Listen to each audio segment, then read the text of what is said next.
Good, beautiful morning, everybody. Silas back today, and it really is beautiful today. It's going to be a hot and miserable one this week. That heat wave down in Texas is coming up this way right now, but right now it's still really nice outside. I've got an incredibly busy day, so we're just going to get to work. I've got a guy coming to pick up a truck that's over here. This old V10 Dodge is going to a new home. It's got the Dana, I forget whatever, Dana 60 I think it is, solid front axle under it. It's got the rear axle under it. I sold the NV 4500 out of it. I was going to crush it, but a guy wants the chassis out of it, so away it's going to go. Terry should be here pretty soon, which hopefully that sandblasting isn't too loud for you guys. Seems like every time I have something to record, they're sandblasting here lately, but that's okay. But anyway, like I say, Terry's going to be here. We're going to load up some stuff on him. I don't know exactly what he's going to haul yet, but I guess we'll figure that out when he gets here. And then also, I've got some trucks that were delivered yesterday out front. We'll check those out at some point. And then tonight, I've got to go pick a truck up. So we've got a lot to do. Let's get busy.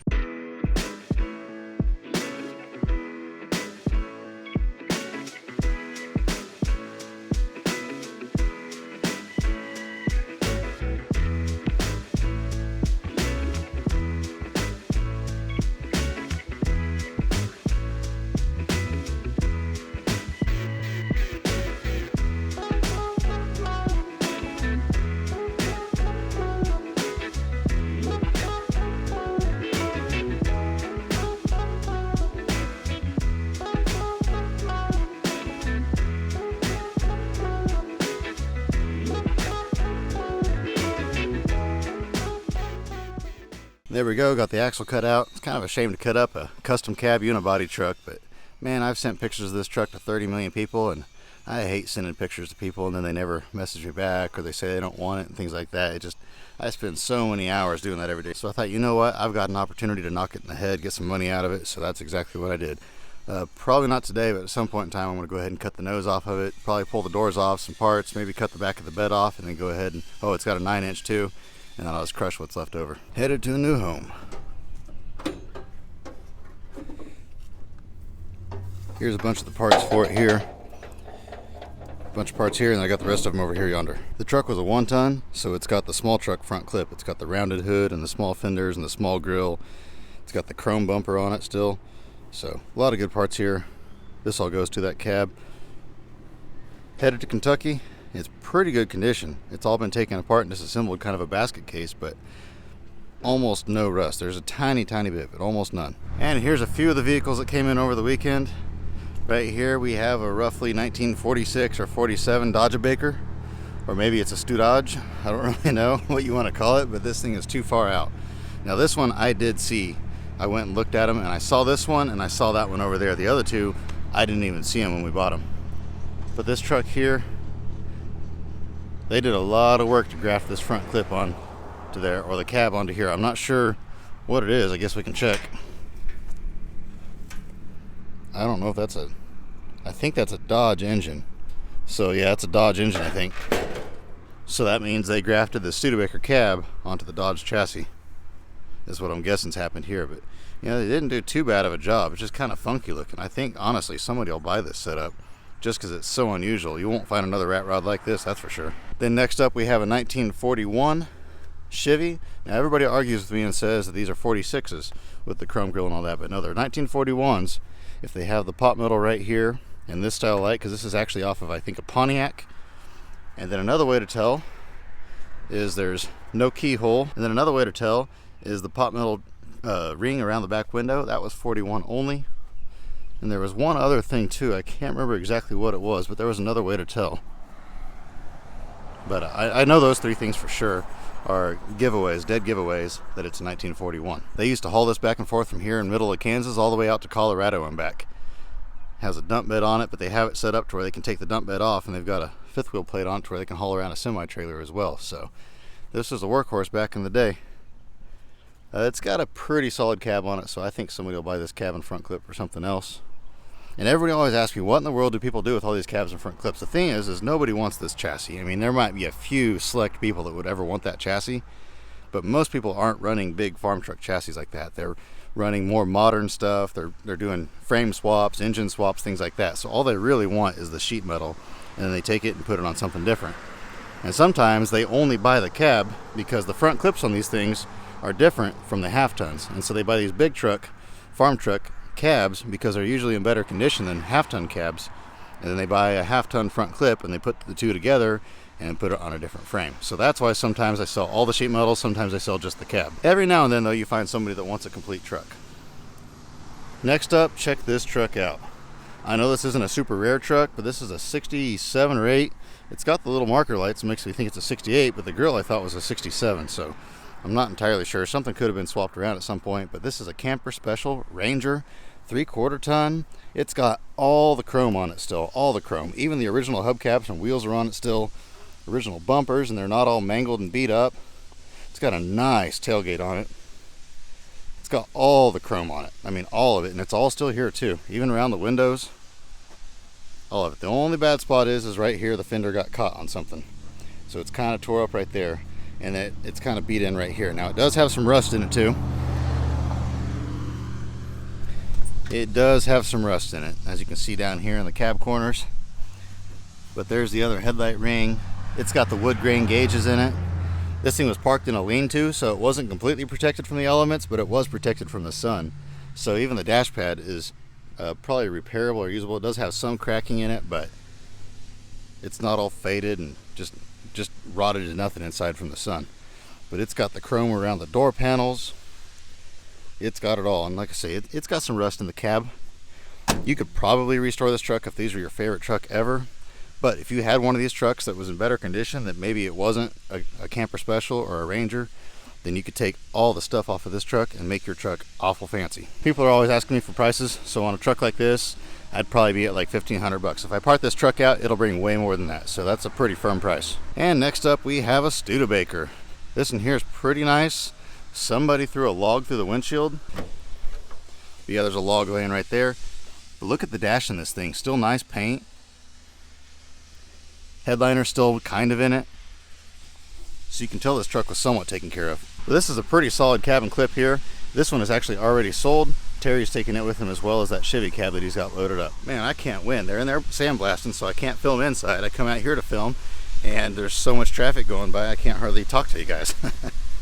Oh well, we're gonna go in here now. I'm gonna get the loader. We're gonna get the Studebaker out, get the sheet metal knocked off of that, get it loaded up on Terry, if I don't trip and fall first.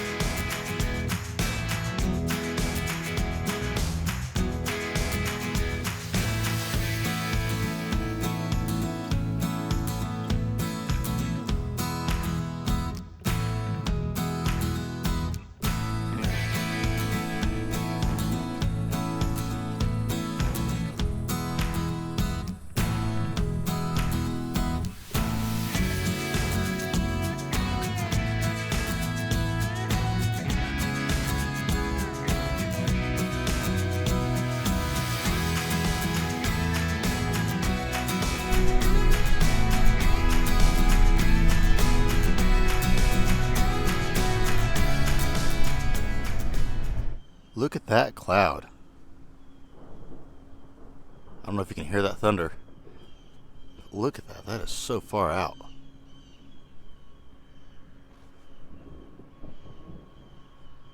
Good old Kansas thunderstorms. It was not supposed to rain today. We got a little bit of a sprinkle. I think most of it's staying off to the north of us, but that's kind of beautiful. I gotta say, it is beautiful out here this morning.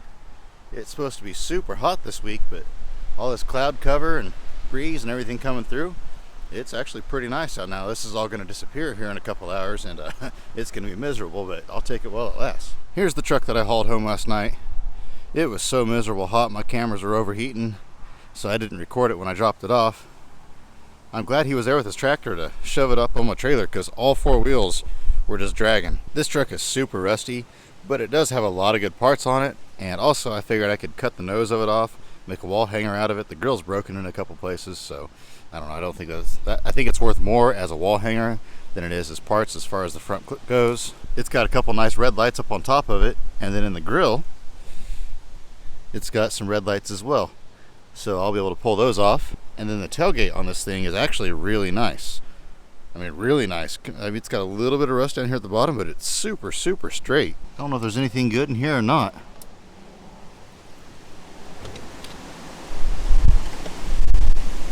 Oh man, there's some major wind just picked up as I open this. It's gonna get really loud on the microphone, but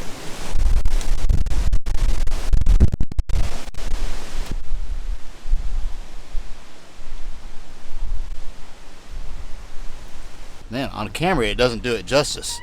But that wind is ripping, and I mean ripping. There was stuff blowing in the wind hitting me in the face and it hurt. I had to hop up here in the loader to get out of the wind. This is crazy wind. I don't know, it came out of nowhere. When I first turned the camera on and showed you guys the clouds, there was no breeze at all. Just a real light breeze, probably 2-3 miles an hour.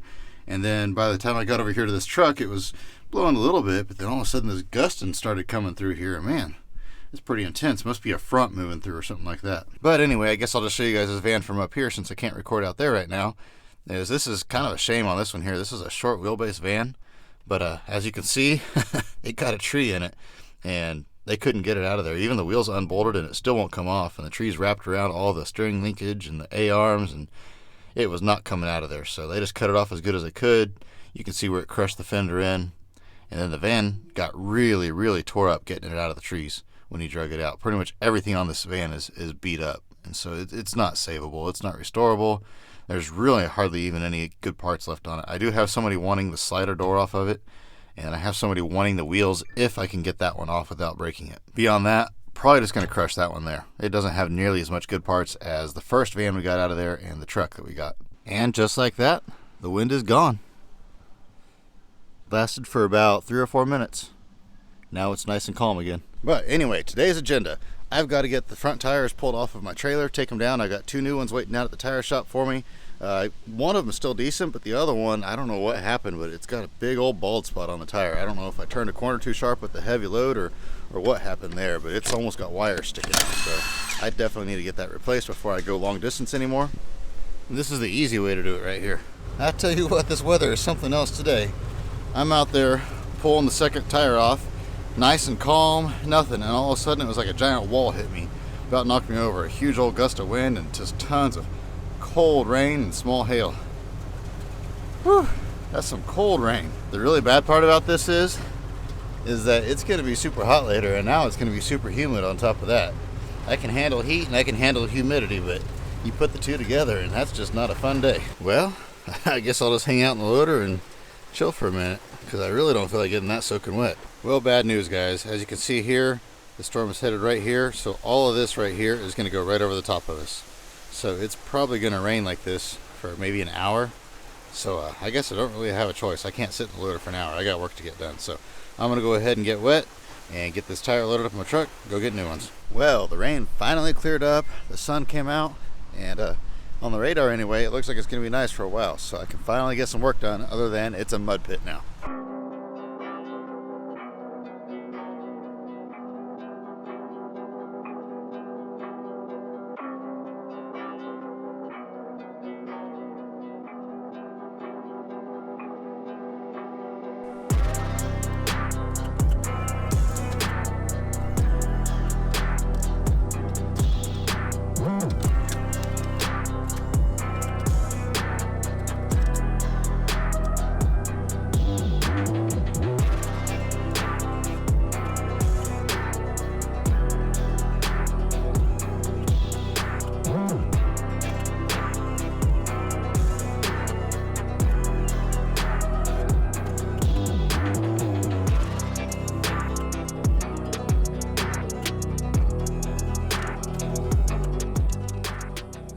Well, that's a bummer. I had never seen a converter like this before. On this engine here, I didn't even know what this engine was. I get it off, look inside it, this isn't even a converter. This is a resonator. So that was a waste of time there. But I did get one converter off. It's just a cheap wire converter, ain't worth a whole lot, but it didn't take long to pull it off, so good enough for me. This thing is super handy, it's just super heavy, and so when you're trying to lug it at weird angles on some of these converters, it's kind of a challenge to twist your wrist that direction, because just holding the handle and the whatever you would call it, the shear head itself, it's probably about 40 pounds, 30 to 40 pounds. So I mean, it's not heavy, but it's not light either.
There we go, got the rear end cut out of that Ford there.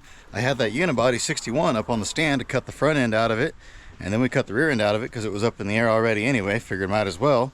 And when the guy picked up the front end, I said, "You need anything else for it?" And he said, "Nope, that's all I need." And I said, "Okay." And then another guy came out later and bought the rear end, and then now today, the guy that bought the front end messages me and says, "Hey, I need that rear end too, I'll take it." A little bit too late now, but luckily I had one more out back. I think 61 to 64 are the same. Actually, I think 57 to 64 are the same on the F100s. But I had one more out back, got that cut out for him. I got, I think, three or four farm trucks cut up today.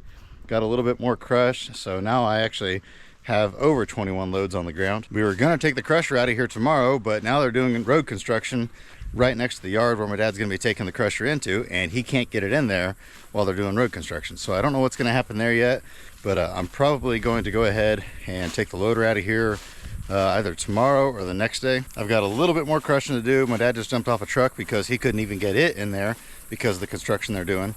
It's just a crusher, so I'm gonna crush that, a little bit more stuff that's laying around, and I think that'll be about it for today.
And with that, we are officially done crushing here. I will not be crushing anything else at all. Like I say, the equipment may not be leaving this week after all, but for sure next week it will be gone. So since I'm done crushing, I sat down, I figured it all up. I wanted to see, I know exactly how many cars I crushed, and I wanted to see how much weight we shipped in, and then I want to kind of estimate how much weight is still here on the ground. Now, obviously, I don't know for sure 100% what these weigh, but I know that there are 21 loads here stacked back here behind me. And so I can look at what the first loads we sent in weighed, average those out, and just kind of estimate what these weigh. Now I wrote everything down so I won't forget it all. But the grand total of all the cars that I crushed, the number of cars that I crushed was 462 cars. Now I say cars, that includes cars, trucks, vans. A lot of these farm trucks that I cut in half, I counted the back half of those as a car because it weighs the same as a car. I only crushed a few tractors, so I went ahead and counted the tractors as cars as well. So basically it came out to around 462 vehicles. When I averaged out the weight, it came out pretty accurate, so I'd say that was a pretty good estimate. Now originally, you may remember, I was thinking I was going to crush somewhere around 300, maybe 350 cars out of here. So we blew that out of the water, and honestly, I would have kept crushing if prices would have stayed up. But with them dropping down where they're at, and it looks like they're going to drop some more, there's some of these vehicles out here I was going to crush that I thought, you know what, I might go ahead and try to sell those or sell some stuff off of them first before I crush them. Now, before I started crushing, before the crusher was even here, I sent in one load of aluminum breakage, and there was 10,980 pounds of aluminum breakage in that dumpster. I was going to send in a second load, but the stuff's not in the way, and I just want to wait till prices go back up, so I'm just going to let it sit. It's all ready to load, as well as all these cars back here, so that way as soon as prices go up, we can get it all shipped again real quick. Now, before prices dropped, I shipped in 33 loads of cars, and they came out to a grand total of 526.94 tons, or that is 1,053,880 pounds. That's a lot of cars. Now, the only thing is I didn't see how many cars I shipped in versus how many cars are left. I just kept a running total of how many cars I crushed altogether. So I don't know how many cars it took to get to that point. But using that information, 33 loads at 526.94 tons, you take that times the 21 loads that I have left, you average it all out, it comes out to 15.96 tons per load. That means I have 335.32 tons left. which is 670,650 pounds. So if you add everything up, that makes it 862.26 tons, or 1,724,530 pounds. That is a lot of cars. That is a boatload of cars. That's the most cars I've crushed in that short of a time in a very long time. Altogether, I was in here crushing for actually less than 2 months. It was about the end of the first week of May when we brought the equipment in, and as of filming this right now, we're kind of towards the middle to later part of June. What is today? I don't even know what today is. Today's the 28th. Okay, I looked up. So I guess we're almost at the end of June.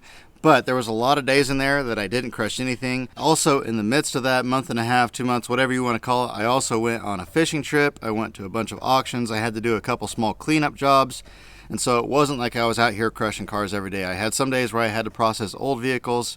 So when it's all said and done, if you count the number of days that I actually spent working and you figured 5 days per week of a work week, I probably spent somewhere around 5, 6, probably about 6 weeks of actual work on crushing cars and shipping cars. So that's a lot of cars in a pretty short amount of time. If you average it out per car, it came out to 1.86 tons per car, or per vehicle, or whatever you want to say. I just call all the vehicles cars. If you don't like that, I don't know what to tell you. But anyway, that's 3,732 pounds per vehicle. That's pretty accurate when you're crushing a lot of big trucks and vans and vehicles that had iron in them, stuff like that. When you're crushing just straight cars, back when we would pull into other people's salvage yards, if they were mostly complete cars that still had engines and stuff, you could usually count on around 32 to 3,300 pounds a car. And if there was a lot of shells that didn't have motors and things like that, you were looking at 2,800 to 3,000 pounds a car. But when you're crushing stuff like I had out here, where you've got a lot of full-size pickups that are still complete, vans, tractors, farm truck parts, there was a lot of just loose iron that we crushed in these.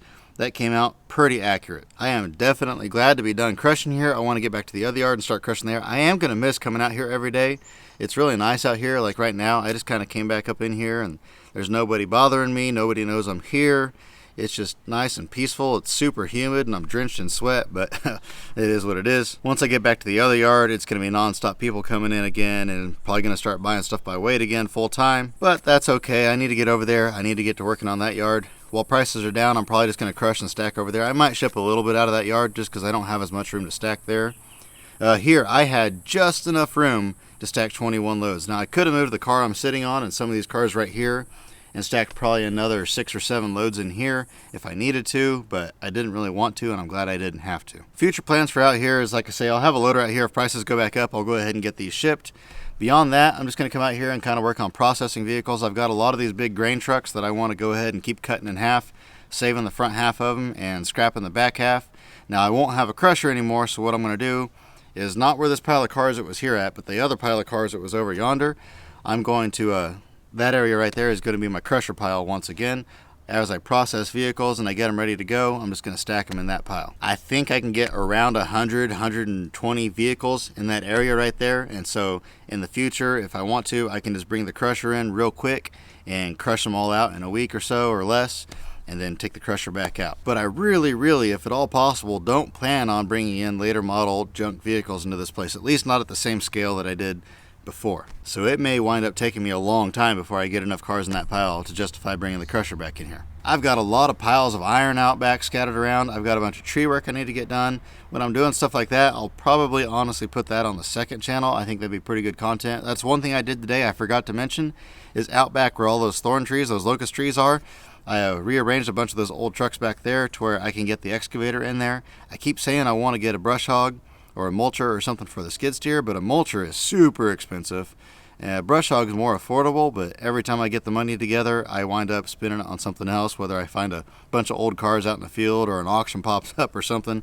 And so it just keeps not happening. I keep not having the money on hand to buy it. And yeah, I could borrow money, but I don't really like borrowing money for things I don't actually need. So the excavator is probably going to tear the ground up a little bit, but it'll work good enough for taking those trees out. And I'm just going to stack them all in a pile and get my dump trailer going, haul them all to the landfill. I could burn them, but I really don't like fires. You guys know I don't like fires, and so I don't want to have brush fires out here. I don't mind like a little 55-gallon barrel with stuff in it, and I don't mind running the torch out in the middle of the driveway, but I don't want a big tree brush fire. Plus, I've got several trailer houses out here I want to get rid of. I think that'd be kind of fun to tear those down with the excavator. So while this cleanup job is done it'll never actually be done out here. I'll be making content off this place for years to come probably. When I go back to the other yard, I don't know how much I'm going to film. I'll probably film the first few days just because we're back at it again over there.